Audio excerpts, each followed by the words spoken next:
बिस्मिल्लाहिर्रहमानिर्रहीम। अस्सलाम वालेकुम students, I hope you all are fine. आज हमारा चैप्टर नंबर 18 फार्माकोलॉजी का नेक्स्ट लेक्चर है। तो स्टूडेंट्स, आज जो हमने डिस्कस करना है वो है हमारे पास drug addiction and associated problems और इसके अलावा एंटीबायोटिक्स। स्टूडेंट्स, लास्ट टॉपिक में जो हमने डिस्कस किया था principal usage of medicinal drugs और इसके अलावा एडिक्टिव ड्रग्स। प्रिंसिपल यूसेज में हमने डिस्कस किए थे एनाल्जेसिक ड्रग्स, जिसको हम पेन किलर्स कहते हैं, जो पेन को ख़त्म करते हैं। एग्जांपल में हमने एस्पारिन, पैरासीटामोल डिस्कस किए थे। इसके अलावा एंटीबायोटिक्स जो इनहिबिट करते हैं और किल करते हैं बैक्टीरिया को। इसकी एग्जांपल हमने पढ़ी थी टेट्रासाइक्लिन, सेफेलोस्पोरिन।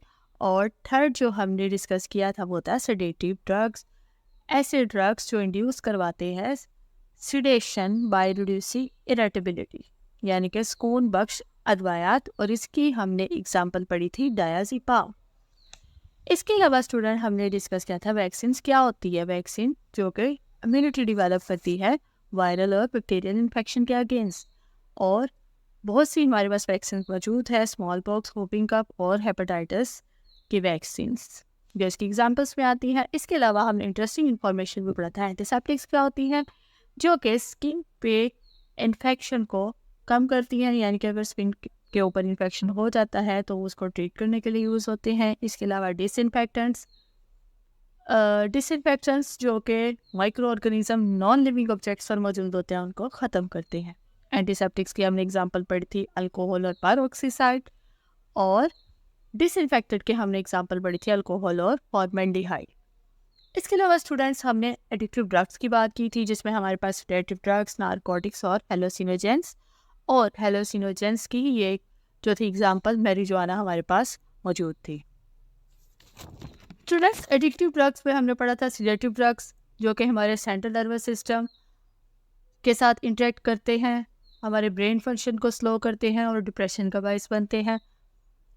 इसके अलावा हमने नारकोटिक्स को डिस्कस किया था, जो कि स्ट्रॉन्ग पेन किलर्स है और लेस पोटेंट पेन किलर्स के साथ प्रेस्क्राइब किए जाते हैं। मॉर्फिन और कोडीन दो नारकोटिक्स हमने डिस्कस की थी। मॉर्फिन जो हम ओपियम यानी कि पॉपी प्लांट से लेते हैं और जो कि सेंट्रल नर्वस सिस्टम के ऊपर डायरेक्ट एक्ट करती है। इसके अलावा हमने पढ़ा था कि हेरोइन हमने डिस्कस किया था, एक सेमी सिंथेटिक ड्रग है जो कि मॉर्फिन से बनाई जाती है और ये हमारे सेंट्रल नर्वस सिस्टम को इफेक्ट करती है और ड्रॉजीनेस का बायस बनती है, जिसको हम गलूदगी कहते हैं। इसके अलावा थर्ड जो हमने एडिक्टिव ड्रग डिस्कस किया था वो था हेलोसिनोजेंस। हेलोसिनोजेंस ऐसे ड्रग्स जो कि हमारी परसेप्शन यानी कि ख्यालात में तब्दीली का बायस बनते हैं, हमारी परसेप्शन, थॉट्स, इमोशन और कॉन्शियसनेस। इसकी हमने दो एग्जांपल पढ़ी थी, मेस्कलाइन और साइलोसिन।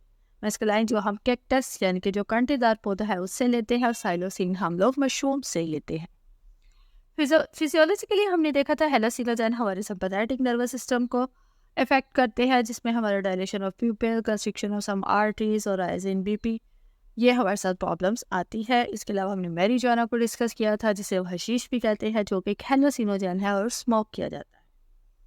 अगर इसकी ज़्यादा डोज ली जाए तो हमें जो है हार्ट प्रॉब्लम आ सकती है। इसके अलावा शॉर्ट टर्म मेमोरी हमारी कमज़ोर हो सकती है और मेन के अंदर स्पर्म प्रोडक्शन जो है वो कम हो सकती है। स्टूडेंट्स, आज का हमारा टॉपिक है ड्रग एडिक्शन और उसकी प्रॉब्लम्स का। तो यहाँ पर डिफरेंट हमारे पास प्रॉब्लम्स आती हैं।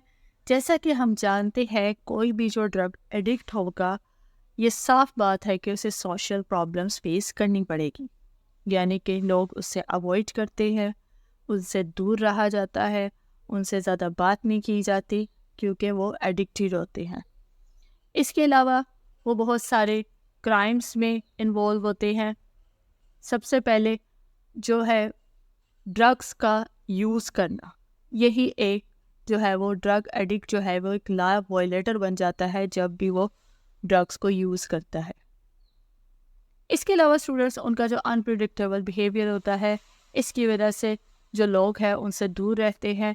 हमें नहीं पता होता वो एडिक्टेड होते हैं कब क्या करते हैं, लॉ वायलेशन करते हैं।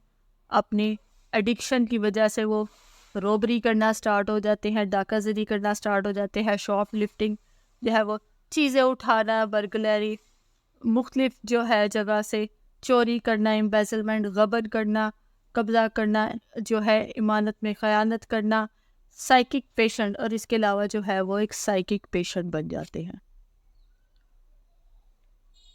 स्टूडेंट्स, ये कुछ प्रॉब्लम्स थी जो हमने डिस्कस की।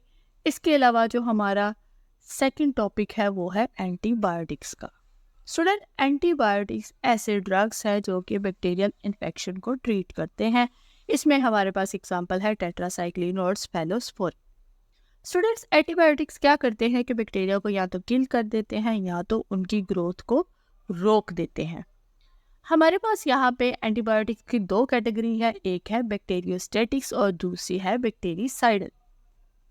स्टूडेंट्स, बैक्टीरियोस्टैटिक्स, बैक्टीरिया से बैक्टीरिया और स्टैटिक्स से रोकना। तो ऐसी एंटीबायोटिक जो बैक्टीरिया की ग्रोथ को रोक देती है, हम उन्हें बैक्टीरियोस्टैटिक कहते हैं। जैसा कि कुछ एग्जाम्पल है हमारे पास बैक्टीरियोस्टैटिक एंटीबायोटिक, तो वो है हमारे पास टेट्रासाइक्लिन। इसके अलावा सल्फा ड्रग्स, वो भी हमारे पास क्या है, बायोस्टैटिक एंटीबायोटिक है। स्टूडेंट्स, दूसरी जो कैटेगरी है बैक्टीरिसाइडल, बैक्टीरिया से हमारा मतलब है बैक्टीरिया और साइडल किलिंग, यानी कि ऐसी एंटीबायोटिक जो बैक्टीरिया को किल कर देती है। बैक्टीरियल इन्फेक्शन को ट्रीट करने के लिए हम उन्हें बैक्टीरिसाइडल कहते हैं, जैसे कि स्फेलोस्पोरिन। इसके अलावा स्टूडेंट्स, हमारे पास यहाँ पे दो टर्म्स मौजूद है, एक है ब्रॉड स्पेक्ट्रम और एक है नैरो स्पेक्ट्रम। ब्रॉड स्पेक्ट्रम ऐसी अदवायात जो बहुत ज़्यादा इन्फेक्शंस के लिए, वाइड रेंज ऑफ इन्फेक्शंस के लिए हम लोग यूज़ करते हैं, उसे हम ब्रॉड स्पेक्ट्रम कहते हैं, जैसे कि टेट्रासाइक्लिन। इसके अलावा नैरो स्पेक्ट्रम इसका ऑपोजिट है, यानी कि ऐसी एंटीबायोटिक्स जो चंद बैक्टीरिया के अगेंस्ट इस्तेमाल होती है। These are effective against few types of bacteria, जैसे कि स्फेलोस्पोरिन। स्टूडेंट्स, इसके अलावा एंटीबायोटिक के कुछ ग्रुप हैं हमारे पास, cephalosporin, tetracycline, sulphur drugs, sulphonamides. Sulphur drugs को ही हम सल्फोनामाइड्स कहते हैं। स्टूडेंट, स्फेलोस्पोरिन ये एक बैक्टीरिसाइडल एंटीबायोटिक है, मतलब कि ये बैक्टीरिया को किल कर देती है इन्फेक्शन को ट्रीट करने के लिए। ये एंटीबायोटिक बैक्टीरिया की सेल वॉल के साथ, बैक्टीरिया की सेल वॉल्स की सिंथेसिस के साथ इंटरफेयर करती है, जिसकी वजह से बैक्टीरिया की डेथ हो जाती है। स्फेलोस्पोरिन इस्तेमाल होती है नमूनिया, सोर थ्रोट, टॉन्सिलाइटिस, ब्रोंकाइटिस के ट्रीटमेंट में। नमूनिया, जैसे कि हम स्टार्ट में फर्स्ट चैप्टर में पढ़ चुके हैं, सांस की बीमारी है जिसमें हमारे लंग्स में प्रॉब्लम होती है। सोर थ्रोट, गले का सूज जाना, टॉन्सिलाइटिस, टॉन्सिल्स हो जाना, ब्रोंकाइटिस जो सांस की नाली है उसमें मसला आना। इसके अलावा स्टूडेंट्स, हमारे पास नेक्स्ट जो कैटेगरी है वो है टेट्रासाइक्लिन की। टेट्रासाइक्लिन एक ब्रॉड स्पेक्ट्रम बायो बैक्टीरियोस्टैटिक है। ब्रॉड स्पेक्ट्रम मतलब ये वाइड रेंज ऑफ इन्फेक्शन के लिए इस्तेमाल होती है, और बैक्टीरियोस्टैटिक है, इसका मतलब कि ये जो है बैक्टीरिया की ग्रोथ को रिटार्ड करती है, स्टॉप करती है। ये बैक्टीरिया की प्रोटीन सिंथेसिस को रोक देती है, जिसकी वजह से उसकी ग्रोथ में प्रॉब्लम आती है। इसके अलावा ये रेस्पिरेटरी ट्रैक, यूरिनरी ट्रैक और इंटेस्टाइनल इन्फेक्शन। रेस्पिरेटरी ट्रैक मतलब सांस की जो हमारी नाली है उसमें अगर इन्फेक्शन हो जाए, यूरिनरी ट्रैक यानी कि हमारी जो पेशाब की नाली है उसमें अगर इन्फेक्शन हो जाए, इंटेस्टाइनल इन्फेक्शन हमारी जो आंत है उनमें अगर इन्फेक्शन हो जाए, तो उसके ट्रीटमेंट के लिए हम लोग टेट्रासाइक्लिन का इस्तेमाल करते हैं। लेकिन यहाँ पे स्टूडेंट्स, हमें एक बात जो हमारे लिए काबिल गौर है, टेट्रासाइक्लिन को हम छोटे बच्चों के लिए इस्तेमाल नहीं कर सकते under the age of 8, specially during the tooth development. During the tooth development जब बच्चे दांत निकाल रहे होते हैं, तो हम टेट्रासाइक्लिन उनको नहीं दे सकते, क्योंकि ये उनके लिए प्रॉब्लम का बाइस बनती है। इसके अलावा स्टूडेंट्स, नेक्स्ट कैटेगरी है हमारे पास sulphur drug. Sulphur drug students synthetic drugs हैं, सिंथेटिक एंटीबायोटिक्स है, जिसमें सल्फोनामाइड मौजूद होता है। सल्फोनामाइड जो है वो ब्रॉड स्पेक्ट्रम बैक्टीरियोस्टैटिक एंटीबायोटिक है। मतलब कि वाइड रेंज ऑफ इन्फेक्शन के लिए यूज़ होते हैं। इसके अलावा बैक्टीरियोस्टैटिक है, यानी कि बैक्टीरिया की ग्रोथ में प्रॉब्लम काज करती है। सल्फर ड्रग का काम क्या होता है? बैक्टीरिया में फॉलिक एसिड की सिंथेसिस को रोकना। इसके अलावा इस्तेमाल होती है नमूनिया में, यूरिनरी ट्रैक इन्फेक्शन में। स्टूडेंट्स, अगर हम बात करें एक्सपायर्ड ड्रग्स की, यानी कि वो वाली ड्रग्स जिनकी एक्सपायरी डेट निकल जाती है, जिनकी इस्तेमाल करने की जो मुद्दत है वो निकल जाती है, तो ऐसे ड्रग्स जो है वो हमारी किडनी को डैमेज करते हैं। और सल्फोनामाइड जो सल्फा ड्रग्स हैं वो एंटीबायोटिक्स के अलावा दूसरी मेडिसिन में भी मौजूद होती हैं, जैसे कि थायाजाइड डायूरेटिक्स। थायाजाइड डायूरेटिक्स इस्तेमाल होते हैं ब्लड प्रेशर को कम करने के लिए।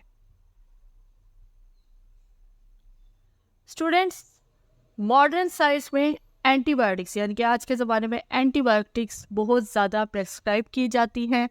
और एंटीबायोटिक्स बैक्टीरिया ऐसे केमिकल्स हैं जो बैक्टीरिया से बनाए जाते हैं या उनसे ही ड्राइव किए जाते हैं। Thank you so much students. आज का हमारा जो टॉपिक था, बोर्ड पॉइंट ऑफ व्यू से देखा जाए तो ड्रग एडिक्शंस और सोसाइटी प्रॉब्लम्स में से हमारे पास जो है वो शॉर्ट क्वेश्चन आ सकता है। एंटीबायोटिक्स में से हमारे पास लॉन्ग क्वेश्चन आ सकता है, उसके जो मेजर ग्रुप्स है वो हमें लॉन्ग क्वेश्चन में पूछे जा सकते हैं। बैक्टीरियासाइड और बैक्टीरियोस्टेटिक हमें डिफरेंस जो है वो हमारे पास शॉर्ट क्वेश्चन आ सकता है। नैरो स्पेक्ट्रम, ब्रॉड स्पेक्ट्रम हमारे पास शॉर्ट क्वेश्चन आ सकता है। और इन ग्रुप में से भी कोई भी जो है ग्रुप हमें शॉर्ट क्वेश्चन के तौर पे पूछा जा सकता है। तो स्टूडेंट्स, आप इसे अच्छे से समझिएगा, याद कीजिएगा। कल तक के लिए अपना ख्याल रखें। आपका बहुत शुक्रिया। अल्लाह हाफिज़।